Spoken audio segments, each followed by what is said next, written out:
السلام علیکم ورحمۃ اللہ وبرکاتہ. I hope you all are well. Inshallah. Surah Al-Baqarah ayat number 57.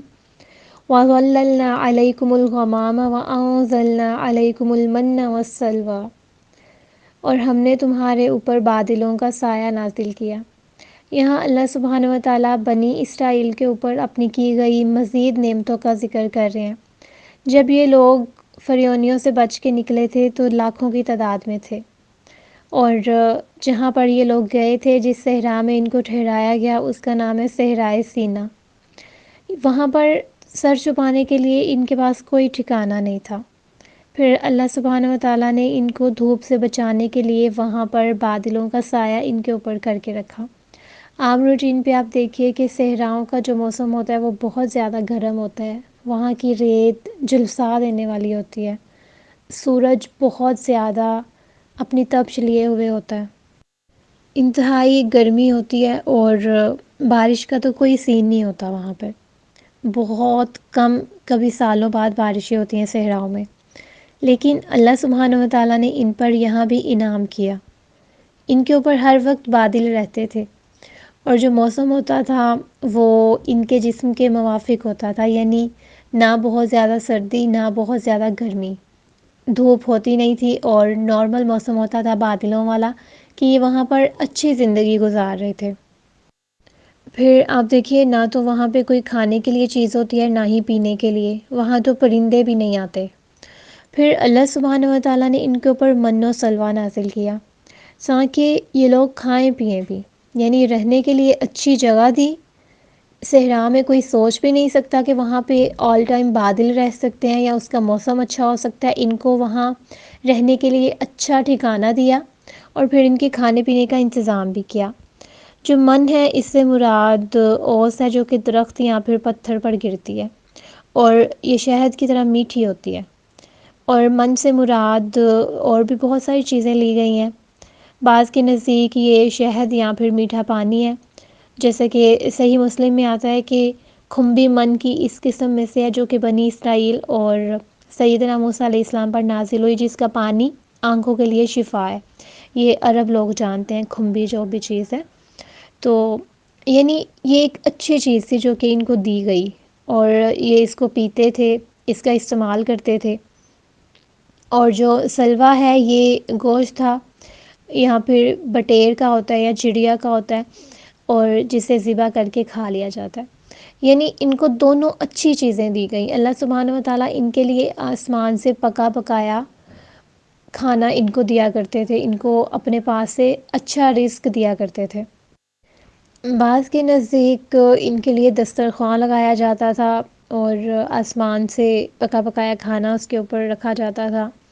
اور بعض کے نزدیک اور بھی بہت ساری چیزیں ہیں، لیکن واضح یہی ہے کہ ان کے اوپر یا تو اس طرح کے پرندے آیا کرتے تھے جنہیں یہ پکڑ کر ذبح کر کے کھاتے تھے، اور جو من ہے وہ بھی ان کو آسمان سے ملتا تھا، گرتا تھا پتھروں کے اوپر یا کسی بھی طرح سے، اور یہ لوگ اس کو جمع کر کے استعمال کرتے تھے. بہرحال کھانا ان کو اللہ سبحانہ و تعالیٰ نے وہاں پہ میسر کیا ہوا تھا. اور ان کو یہ غذائیں کس لیے دی گئی تھیں؟ تاکہ یہ لوگ معاشی جد و جہد سے فارغ ہو جائیں. جیسے آج ہم لوگ کس چیز کے لیے محنت کر رہے ہیں، کس چیز کے لیے کما رہے ہیں. ہمارے مرد اور ہماری عورتیں اچھی فیملی کے لیے، اچھی زندگی گزارنے کے لیے کس چیز میں سب سے زیادہ جد و جہد کر رہی ہے؟ مال کمانے میں، پیسہ کمانے میں. تو اللہ سبحانہ و تعالیٰ نے ان کو اس چیز سے نجات دے دی تھی. آج کا سب سے بڑا غم کیا ہے؟ فقر. فقر یعنی کہ بھوک. کوئی بھی انسان اگر کمائے نہیں تو وہ اچھی زندگی نہیں گزار سکتا. ہر کوئی کمانے کے پیچھے ہے، کس وجہ سے؟ کہ کوئی بھی بھوکا نہ رہے. مگر اللہ سبحانہ و تعالیٰ نے ان پر اتنی نعمتیں کی کہ ان کو کھانے پینے کی بھی کوئی پریشانی نہیں تھی کہ یہ لوگ کس لیے کمائیں گے. کسی بھی چیز کے لیے نہیں کمائیں گے، ان کو ہر چیز میسر کی گئی، صرف اس لیے کہ اللہ تعالیٰ کے احکامات کو ادا کریں، اللہ تعالیٰ کے پیغام کو دوسرے لوگوں تک لے کے جائیں، ضرورت کی ہر چیز پہ قناعت کریں، لذتوں کے پیچھے نہ بھاگیں، اپنے لیے مزید سے مزید چیزیں تلاش نہ کرتے پھریں، بلکہ صرف اللہ تعالیٰ کو راضی کرنے کے لیے بھاگ دوڑ کریں. سب سے بڑا فضل جو بنی اسرائیل پر ہوا وہ فکر معاش بے نیازی تھا، یعنی آج فکر معاش ہی ہم پہ سب سے زیادہ ہے نا، تو ان کو فکر معاش سے اللہ سبحانہ و تعالیٰ نے بے نیازی عطا کی تاکہ پوری طرح یہ دین کے کاموں میں مشغول ہو جائے۔ ان پر من و سلوہ کی نعمتیں نازل ہوئیں جو کہ کبھی کسی اور قوم پر نہیں نازل کی گئی تھی۔ کبھی کسی قوم کو جنگلوں میں سایہ نہیں دیا گیا تھا، دھوپ سے بچایا نہیں گیا تھا، لیکن ان کو پھر بھی شکایتیں تھیں، پھر بھی ان لوگوں نے اللہ تعالیٰ کی فرما برداری نہیں کی، انہوں نے اللہ سبحانہ و تعالیٰ کی نعمتوں کا صحیح استعمال نہ کیا۔ کلوا من طیبات، کھاؤ رزق میں سے، ما رزقناکم، جو ہم نے تمہیں رزق دیا اس میں سے کھاؤ، پاکیزہ کھانا کھاؤ، اللہ سبحانہ و تعالیٰ کے دیے ہوئے میں سے حلال کھانے کھاؤ اور اللہ تعالیٰ کا شکر ادا کرو، اس کے احسان کو مانو۔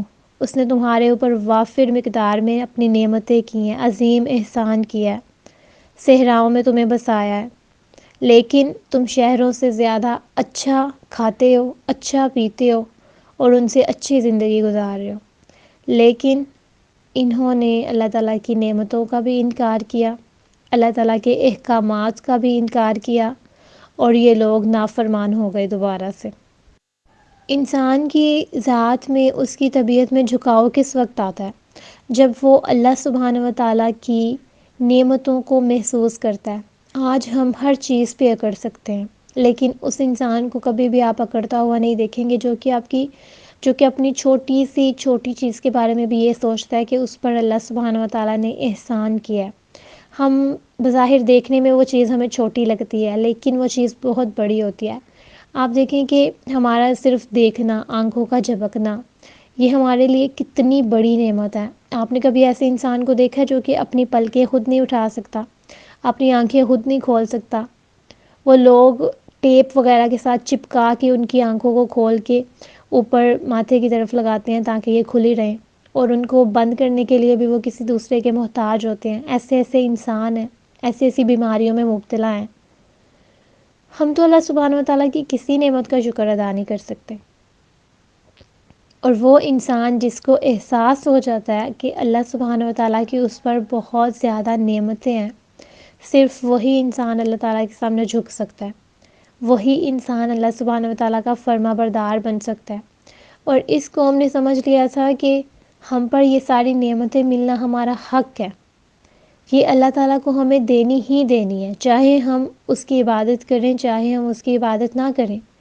ان لوگوں نے خود کو بہت کوئی چیز سمجھا ہوا تھا کہ ہم سب سے افضل ہیں، ہمارے اوپر کچھ بھی غلط نہیں آ سکتا، ہم پہ عذاب نہیں آ سکتا، ہم جہنم میں نہیں جا سکتے، ہم اللہ تعالیٰ کے لاڈلے ہیں، ہم اللہ تعالیٰ کے بیٹے ہیں، نعوذ باللہ۔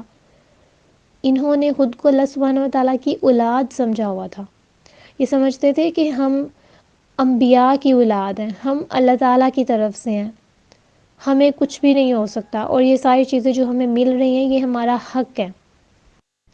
آج بھی بہت سارے انسان اسی طرح سے جو کہ سمجھتے ہیں کہ اللہ تعالیٰ نے اگر یہ ہمیں دیا تو یہ ہمارا حق ہے، اور کچھ لوگ ایسے ہیں جو کہ اپنے پاس موجود نعمتوں کو سمجھتے ہیں کہ یہ ہمارا خود کا کمایا ہوا ہے۔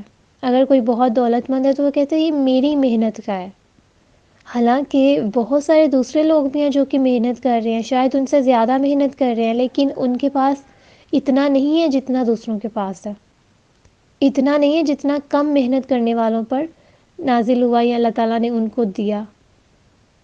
بہت سارے ایسے معاملات دیکھنے کو ملتے ہیں کہ دو لوگ ایک ہی طرح کی محنت کر رہے ہیں، لیکن ایک کے پاس کم ہے، دوسرے کے پاس بہت زیادہ ہے، اور وہ یہ سمجھتا ہے کہ میرے پاس جتنا کچھ موجود ہے میں نے خود کا کمایا ہوا ہے، یہ میری کمائی ہے، میں نے رات دن محنت کی ہے۔ وہ اللہ تعالیٰ کی طرف سے نہیں سمجھتے، اور جب انسان کا ایسا رویہ ہوتا ہے تو پھر انسان نافرمان ہو جاتا ہے، سرکشی کرتا ہے، حلال اور حرام میں تمیز نہیں کرتا۔ لیکن اس کے برعکس وہ انسان جو کہ اپنے پاس موجود چیزوں کو یہ سمجھتا ہے کہ اللہ سبحانہ و تعالیٰ کی طرف سے ہے، ایسا انسان عاجز ہوتا ہے، جھکنے والا ہوتا ہے، اللہ تعالیٰ کی نعمتوں کا اسے احساس ہوتا ہے، اور وہ ویسے ہی زندگی گزارتا ہے جیسے اللہ سبحانہ و تعالیٰ نے اس کو گزارنے کا حکم دیا۔ اس کے لیے نافرمانیاں کرنا بہت مشکل ہوتا ہے، وہ حرام اور حلال میں تمیز کرتا ہے، چاہے اس کے پاس کم ہے لیکن وہ کھائے گا حلال ہی، حرام کی طرف نہیں جائے گا۔ لیکن بنی اسرائیل نے کیا کیا؟ یہ حرام اور حلال میں فرق کرنا بھول گئے تھے۔ وما ظلمونا ولکن کانوا انفسهم یظلمون، اور پھر انہوں نے اپنے اوپر ظلم کیا۔ اللہ تعالیٰ کہتے ہیں کہ بنی اسرائیل نے ہمارے اوپر ظلم نہیں کیا۔ وما ظلمونا، اگر انہوں نے نافرمانیاں کی ہیں تو اللہ تعالیٰ پر انہوں نے کچھ نہیں نقصان کیا۔ اللہ تعالیٰ کو انسانوں کی نافرمانیوں کا کوئی بھی نقصان نہیں پہنچتا۔ جو بھی انسان فرما برداری کو چھوڑ کے نافرمانی کی طرف جاتا ہے تو وہ اپنا نقصان کرتا ہے، اس میں انسان کا اپنا نقصان ہوتا ہے۔ وَلَٰكِن كَانُوا أَنفُسَهُمْ يَظْلِمُونَ، بنی اسرائیل نے خود اپنے اوپر ظلم کیا تھا، خود انہوں نے اپنے لیے نقصان اٹھایا تھا۔ آج بھی جو بھی لوگ اللہ تعالیٰ کی نہ مان کر یہ سمجھتے ہیں کہ ہمیں اللہ تعالیٰ نے توفیق نہیں دی تو آپ غلط ہیں۔ اللہ سبحانہ و تعالیٰ نے ہر انسان کو دو راستے بتائے ہیں، اب ان میں سے کس راستے پہ چلنا ہے یہ آپ کے ہاتھ میں اللہ تعالیٰ نے رکھا ہوا ہے۔ یہ ذمہ داری آپ کے اوپر ہے کہ آپ نے کس طرح سے چلنا ہے، اور اگر آپ اچھائی کی بجائے برا رستہ اختیار کرتے ہیں تو اللہ تعالیٰ کو اس کا کچھ نقصان نہیں ہوگا۔ اللہ تعالیٰ کو ہماری ضرورت نہیں ہے، ہمیں اللہ سبحانہ و تعالیٰ کی ضرورت ہے۔ اس لیے اپنے اعمال کو اس طرح سے کریں کہ اللہ سبحانہ و تعالیٰ کے سامنے آپ سرخرو ہو جائیں۔ پھر بھی آپ جتنے مرضی اعمال اچھے کر لیں، آپ کے اعمال آپ کو نہیں بچائیں گے بلکہ اللہ سبحانہ و تعالیٰ کی رحمت بچائے گی۔ اور اللہ سبحانہ و تعالیٰ کی رحمت کن کے اوپر ہوتی ہے؟ جن کے اعمال اچھے ہوتے ہیں۔ جزاکم اللہ خیرا۔